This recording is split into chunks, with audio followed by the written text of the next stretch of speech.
वक्त को लेकर अगर जब भी इतिहास लिखा जाएगा, अगर ये कानून पास हो जाता है तो इसका दोष भाजपा पर तो है ही, भाजपा वाले तो सुना ही रहे हैं, लेकिन इसके सबसे बड़े दोषी नीतीश कुमार होंगे, क्योंकि अगर नीतीश कुमार चाहते तो ये कानून रुक जाता।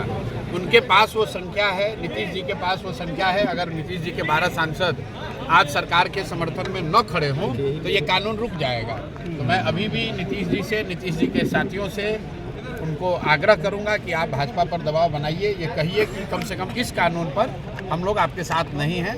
और जितने मुस्लिम साथी जुड़े हुए हैं, आज भी जुड़े हुए हैं जदयू में, उनसे भी कहूँगा कि आप लोग नीतीश जी से, अपने दल के नेता से ये बात कहिए कि आज भी अगर आप समर्थन नहीं करेंगे तो वक्फ का कानून रुक सकता है। इसलिए जितना भी आप बात कर लें, सबसे ज़्यादा दोष अगर कानून बना तो वो नीतीश कुमार जैसे नेताओं पर होगा। वक्फ बोर्ड को लेकर हम जनसुराज की, प्रशांत किशोर की बिल्कुल हम लोग की स्पष्ट बात है। हम लोग इस जो कानून बना है उसके विरोध में हैं, और चूंकि पार्लियामेंट में जो नंबर है उसमें जो लोग विरोध कर रहे हैं, मेरा मानना है कि ये लड़ाई जो है वो सड़क पर लड़ी जानी चाहिए, लोकतांत्रिक तरीके से लड़ी जानी चाहिए। वक्त का जो मामला है, देश में 20 करोड़ मुसलमानों की भावनाओं को, उनके इच्छा, उनकी सहमति के बगैर आप कानून नहीं बना सकते हैं। जैसे आप किसी भी समाज के वैसे ही 20 करोड़ मुस्लिम साथियों की भावनाओं के खिलाफ जाकर आप कोई कानून बनाएंगे तो वो सफल नहीं हो सकता है। तो वक्त पर हम लोग बिल्कुल उसके विरोध में है और इस कानून के पक्ष में नहीं है। आगे नहीं हो, अरे आप चुप रहो। यहाँ तो इफ्तार के लिए आए हैं हम लोग के साथी रामबली जी हैं और अफाक अहमद साहब हैं, जिन लोगों ने होस्ट किया है। तो इन सबका, इन दोनों लोगों का और सभी साथियों का धन्यवाद करना चाहता हूँ, जिन्होंने इफ्तार के जरिए मौका दिया सब साथियों से मिलने का। ये तो इफ्तार का ही टाइम है, अब इसमें पॉलिटिक्स पूरे बिहार में घूम रहे हैं सर, और काफी बड़ी संख्या में लोग भी आपके बातों को सुन रहे हैं, आपके सवालों से चुप तक हो जा रहे हैं जो आप उनसे सवाल कर रहे हैं कि रोजगार और शिक्षा विषय पर लोगों ने वोट नहीं दिया। तो ये कि लोग आपकी बातों को सुन रहे हैं, बदलाव होगा सर?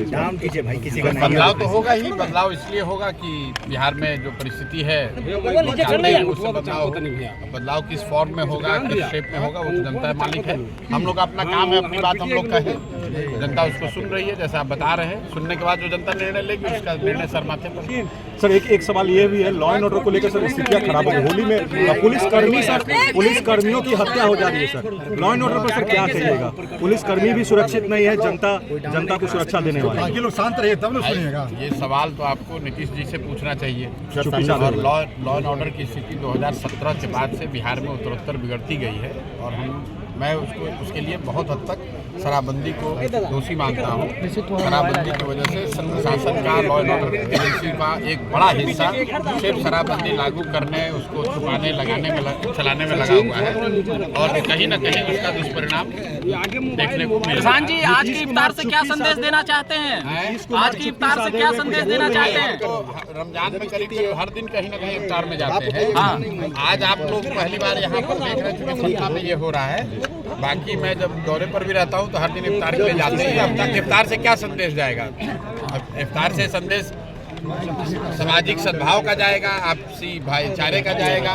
ये रमजान का पवित्र महीना है, और मुस्लिम साथियों के द्वारा जो ये किया जा रहा है, हम लोग शुक्रगुजार है कि लोगों ने हम लोग को भी बुलाया है उसमें शामिल होने का। नीतीश कुमार के मंत्री आए थे आपके बगल में, इफ्तार करे थे, आपने बात किया? देखिए, मंत्री हैं या वो साथ में एक यहाँ के शहरी भी हैं, और इफ्तार के लिए आए थे तो वो भी बैठे, वो उसमें राजनीति का तो कोई लेना देना है नहीं।